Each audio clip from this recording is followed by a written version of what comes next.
The first thing most people imagine about prison is the cell, the concrete walls, the steel doors, the isolation. But inside America's most restrictive prisons, there is something far more revealing than the architecture itself. It arrives 3 times a day, a food tray. For the men who spend years inside some of the nation's highest security correctional facilities, food becomes much more than a basic necessity. It becomes a routine, a signal, a reminder of where they are and how little control remains in their daily lives. Outside prison walls, meals are often taken for granted. People choose what to eat, when to eat, and who to eat with. A quick breakfast before work, lunch with friends, dinner with family. Inside a Supermax environment, those choices disappear. The schedule decides everything. Every morning begins in nearly the same way. Lights illuminate the cell. Doors remain locked. The day starts not with freedom of movement, but with routine.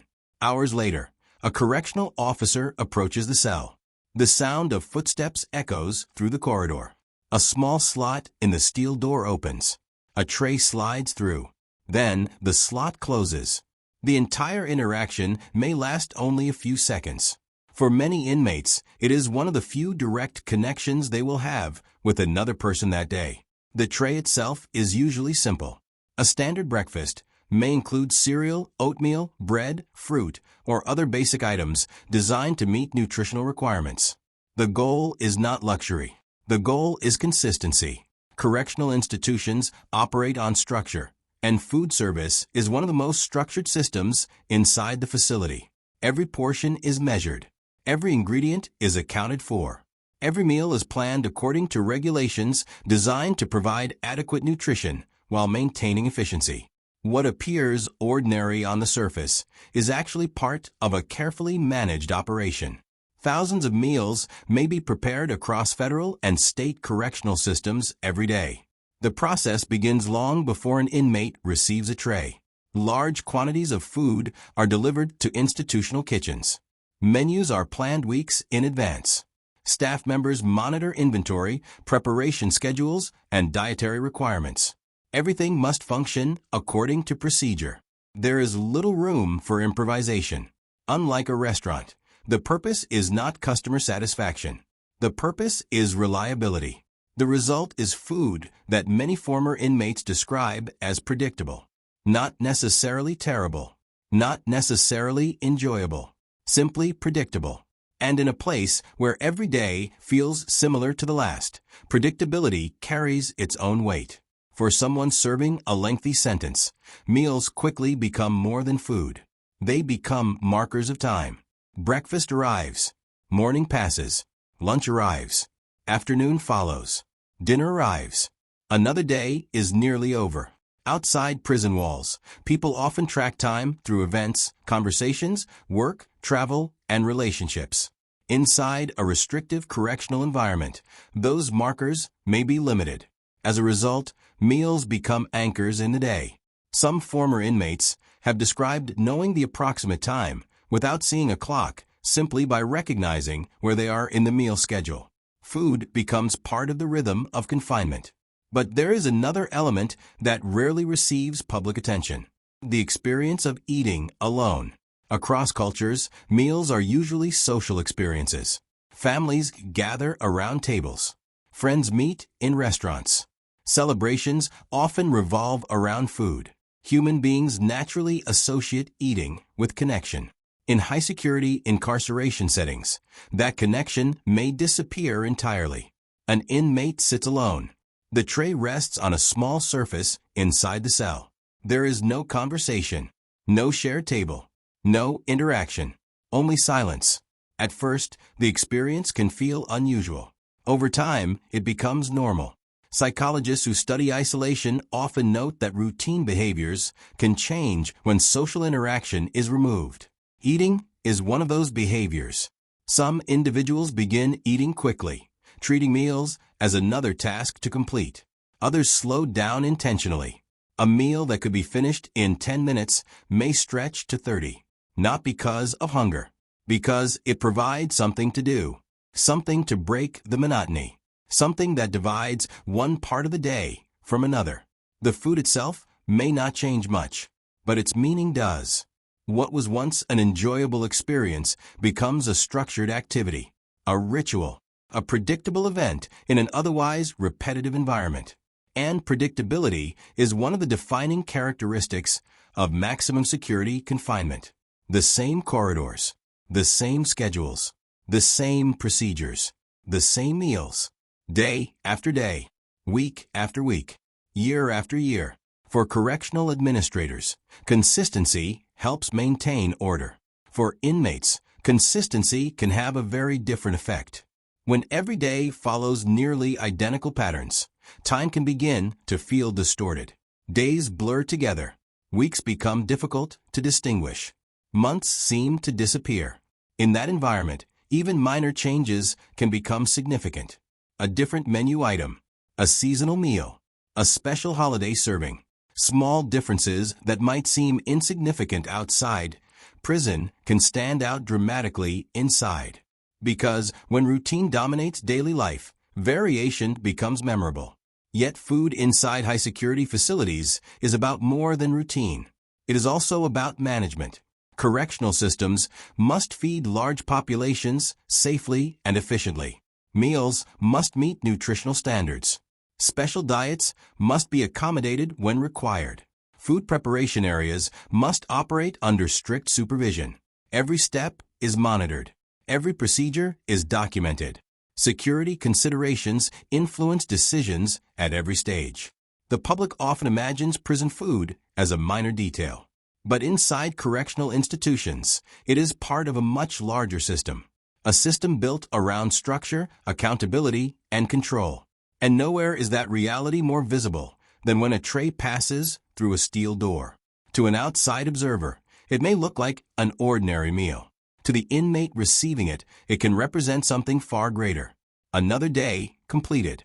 Another day beginning. Another reminder that life is moving forward, even when it feels as though nothing is changing at all. Because behind every tray is a question that extends far beyond food itself. When nearly every choice has been removed, what remains of daily life? Inside ADX Florence, every aspect of life is carefully controlled. Doors open on schedule. Lights operate according to routine. Movement is restricted to the smallest details. To an outsider, it might seem impossible for anything unexpected to exist within such a tightly regulated environment. Yet even in a place designed to eliminate freedom, human behavior finds ways to adapt. Food is one of the clearest examples. For inmates living in near total isolation, meals are far more than nutrition. They become markers of time, symbols of control, and sometimes the foundation of an invisible economy operating beneath the surface of daily prison life. Every morning begins in a predictable way. Long before dawn reaches the Colorado mountains surrounding the prison, activity starts in secure kitchen areas. Massive quantities of ingredients are measured, prepared, and organized according to strict federal guidelines. Unlike restaurants or cafeterias, there is no room for personal preference. The goal is consistency. Every portion must meet nutritional standards. Every tray must contain the approved items. Every meal must be delivered according to schedule. Efficiency matters more than flavor.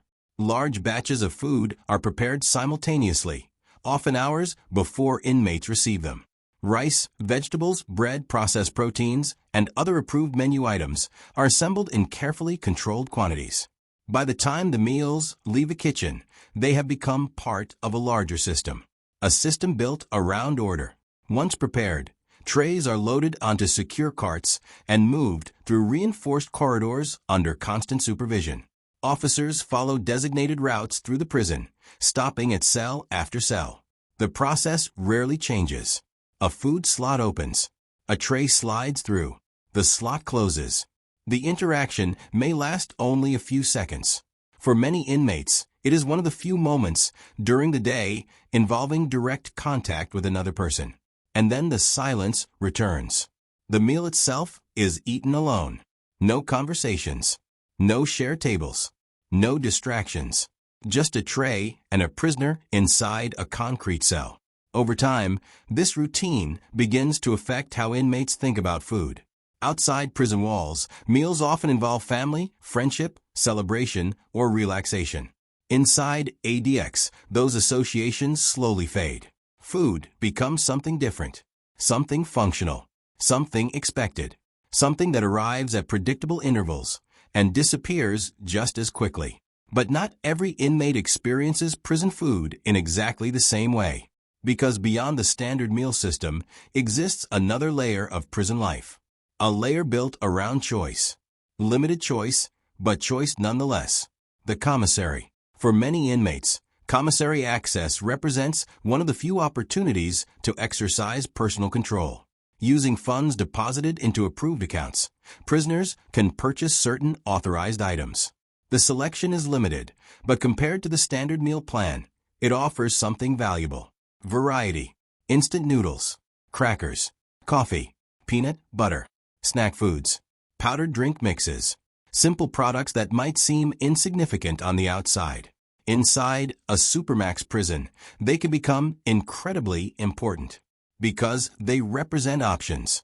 An inmate who can purchase commissary items can alter a meal, create new combinations, or simply enjoy something different from the routine tray delivered through the door. That difference may sound minor. Inside ADX, it can feel enormous. Imagine living through weeks where every day looks nearly identical. The same walls, the same schedule, the same isolation. Then suddenly, a small packet of coffee or a favorite snack introduces a tiny break in that pattern. For some inmates, those moments become meaningful, not because of the food itself, but because of what it represents. Control, choice, individuality.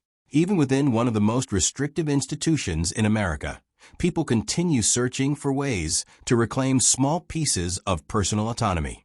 And where choice exists, systems begin to emerge. Throughout correctional facilities across the country, food often becomes a form of currency. ADX is no exception. Although inmates remain heavily separated, goods still carry value. A package of crackers may mean more than a snack. A container of coffee may represent comfort.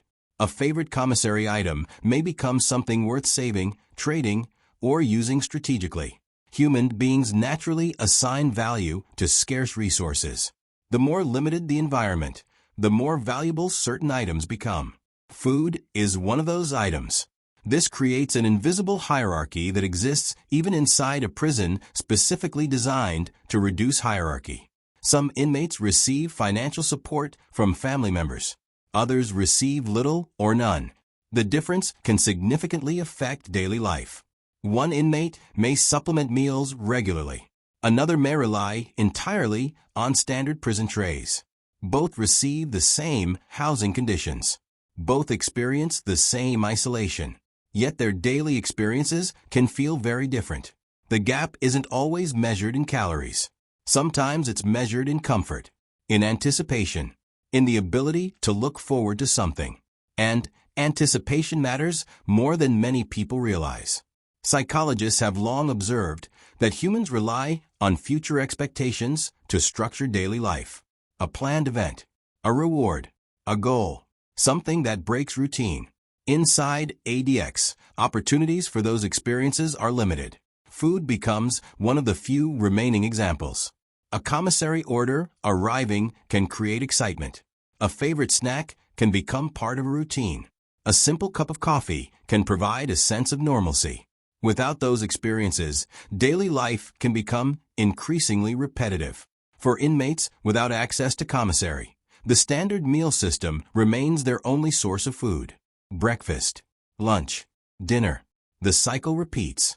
Day after day, week after week, month after month.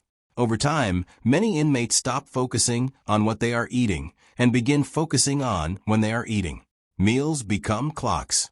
Breakfast signals morning. Lunch divides the day. Dinner marks the approach of night. The tray no longer represents food alone. It represents time itself. And inside a place where days can blend together, time becomes precious.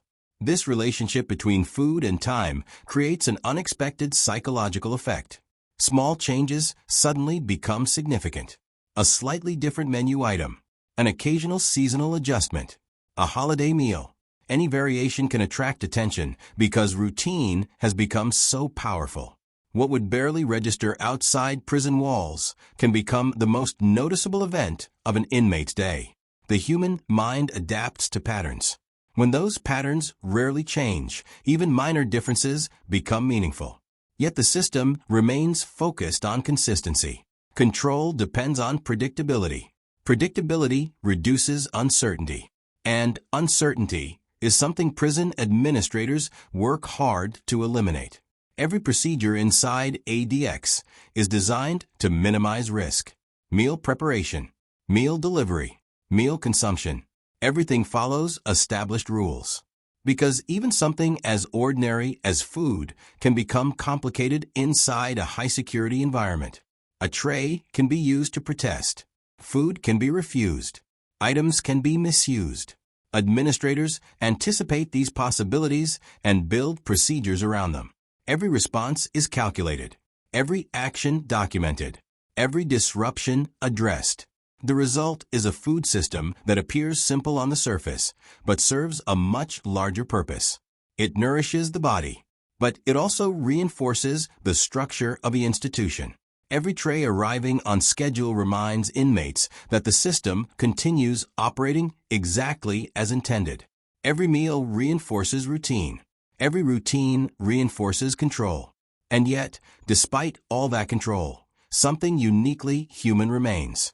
The desire to find meaning in ordinary things. A meal, a snack, a cup of coffee, a break from repetition. Inside ADX Florence, these small details often matter far more than outsiders realize. Because when freedom is limited, small choices become important. When variety is rare, differences become valuable. And when nearly every aspect of life is controlled, even food can become one of the last places where a person searches for a sense of individuality. In the next chapter, we'll explore how years of isolation reshape an inmate's relationship with food, memory, routine, and identity, and why the psychological effects may be even more powerful than the physical ones. By the time an inmate has spent years inside ADX Florence, the prison no longer feels like a place.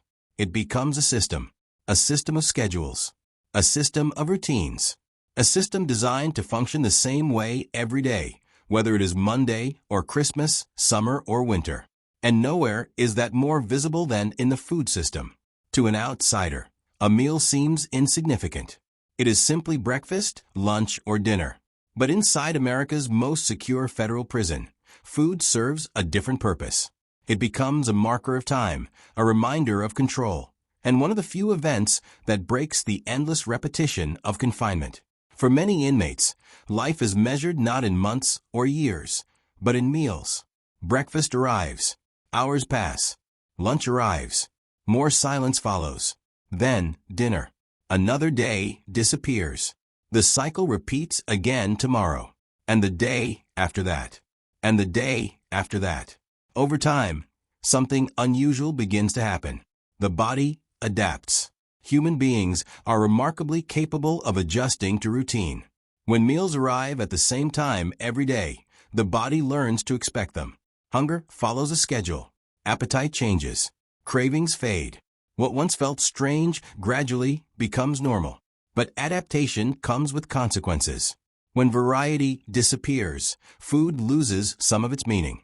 Many former inmates from long-term restrictive housing environments have described a similar experience. At first, they pay attention to every meal. They notice flavors, textures, and portion sizes.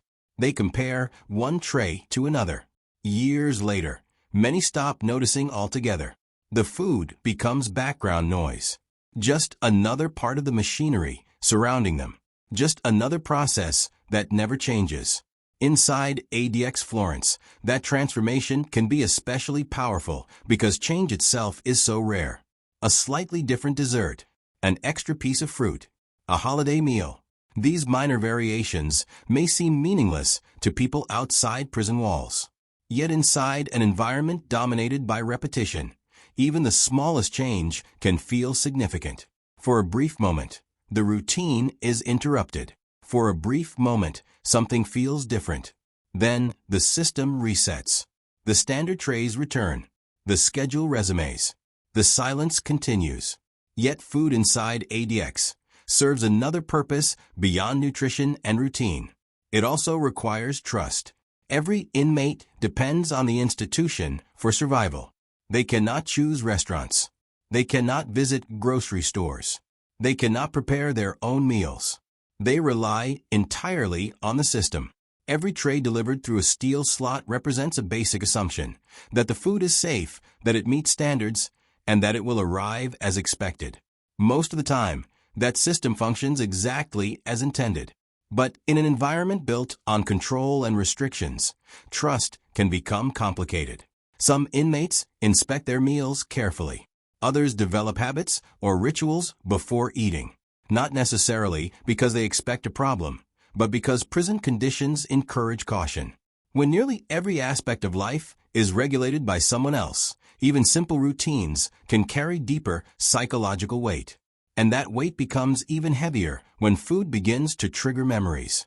Outside prison walls, food is often connected to family traditions, celebrations, friendships, and personal identity. A favorite meal can instantly bring back childhood memories. A familiar recipe can remind someone of home. A specific smell can transport a person back years in time. Inside ADX Florence, those connections become distant. The meals are standardized, functional, predictable. They are designed to nourish the body, not preserve personal identity. Yet memories do not disappear. For some inmates, meals become reminders of everything they no longer have. Family dinners, holiday gatherings, conversations around a table, the freedom to choose what to eat and when to eat it. These memories can become more vivid, precisely because the present environment offers so little variation. The contrast becomes impossible to ignore. One life existed before the prison. Another exists inside it. And food often highlights the difference. This is where the true purpose of the ADX system becomes visible. Contrary to popular imagination, control inside the prison does not rely primarily on force. It relies on consistency, schedules, procedures, predictability. Every action has a place. Every movement follows a process. Every routine reinforces the structure. Food is part of that structure. Meals arrive on time. Portions remain controlled. Rules remain unchanged. The process operates quietly, day after day, year after year. The power of the system comes from the fact that it rarely needs to announce itself. It simply continues, relentlessly, efficiently, without interruption. And that raises an important question. What can food actually accomplish inside a place like ADX Florence? The answer is surprisingly limited. Food can sustain the body. It can provide calories. It can maintain physical health. But there are things food cannot do. It cannot replace human interaction. It cannot eliminate loneliness. It cannot shorten a sentence. It cannot remove the psychological weight of isolation. An inmate may receive every required nutrient and still struggle with the reality of confinement, because hunger is only one human need. And inside ADX, many other needs remain difficult to satisfy. Connection, purpose, freedom, choice. These are things no meal can provide. Yet every morning, the process begins again. In the prison kitchen, workers prepare trays according to established procedures. Carts move through secured corridors. Officers follow designated routes. Steel slots open. Trays slide inside. The slots close. The cycle continues. Unchanged, precise, predictable. The system never stops. For the men housed inside ADX Florence, that reality becomes impossible to escape. A meal is no longer simply food. It becomes a signal, a reminder, a marker separating one segment of time from another. And perhaps that is the most revealing aspect of life inside America's most secure prison. The food itself is not the story. The story is what the food represents. Control, routine, structure. The gradual transformation of ordinary experiences into institutional processes. Outside prison walls, people rarely think about the freedom involved in choosing a meal. They decide what to eat, when to eat, where to eat, and with whom. Inside ADX Florence, those choices largely disappear. The tray arrives, the tray leaves, and somewhere between those moments, another day passes. Quietly, almost invisibly. Because if ADX Florence teaches anything, it is this. Control is not always dramatic. It is not always loud. Sometimes it appears in routines, so ordinary that they are easy to overlook. A steel door, a food slot, a standardized tray, a silent cell, and a system that continues operating exactly as designed. Day after day, year after year, without pause, without deviation, without choice.